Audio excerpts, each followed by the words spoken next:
Future human is able to be in many worlds. How? It's our natural way. We already include many worlds.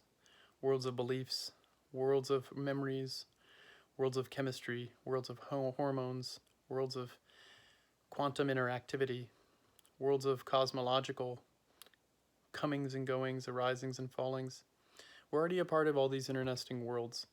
Future human includes all the different ways of being a part of, within, made up of worlds.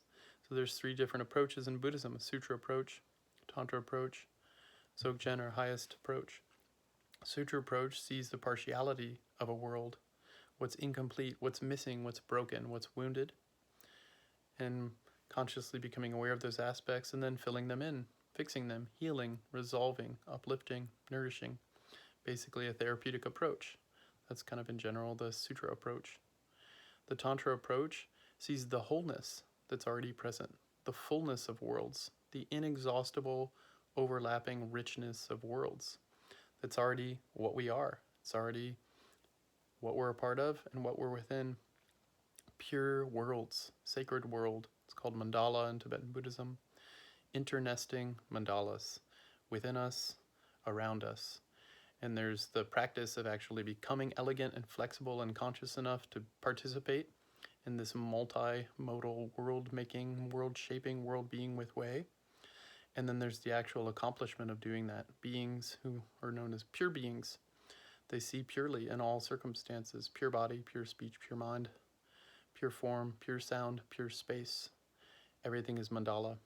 Internesting mandalas, weaving in and out of one another all the time, dynamically, reciprocally, interactively, and they're a part of that process.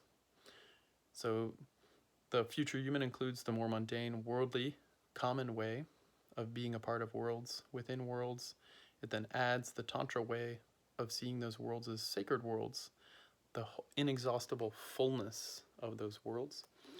And then the highest view, Dzogchen, includes a natural elegance of needing no holding pattern to stabilize and statically fixate a world.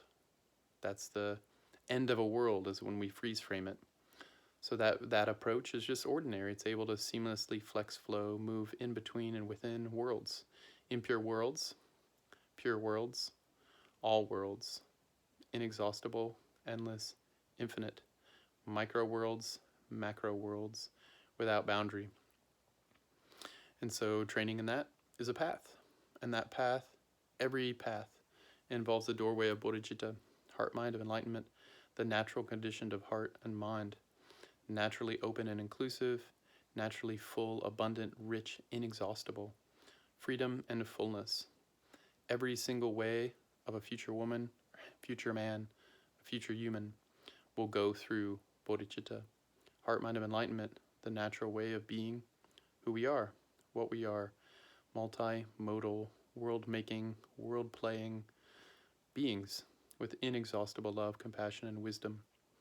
So always de-emphasize bodhicitta. That's the root. It's the bedrock. It's the way that all world-making and world-being with will be mutually uplifting. And then we have to include the more mundane, ordinary ways that worlds internest, as well as the more whole, or the pure ways of seeing how mandalas are always interactively internesting as well. We learn to elegantly do that naturally, seamlessly, constantly, all the time. That's this highest view of the great perfection or great completion. And that is the future human. That is what beings have already accomplished since infinite, endless, beginningless time. And that's the opportunity and warm invitation each of us have to be the future human now, a living part of ancient, already present wholeness that is our very nature. Love.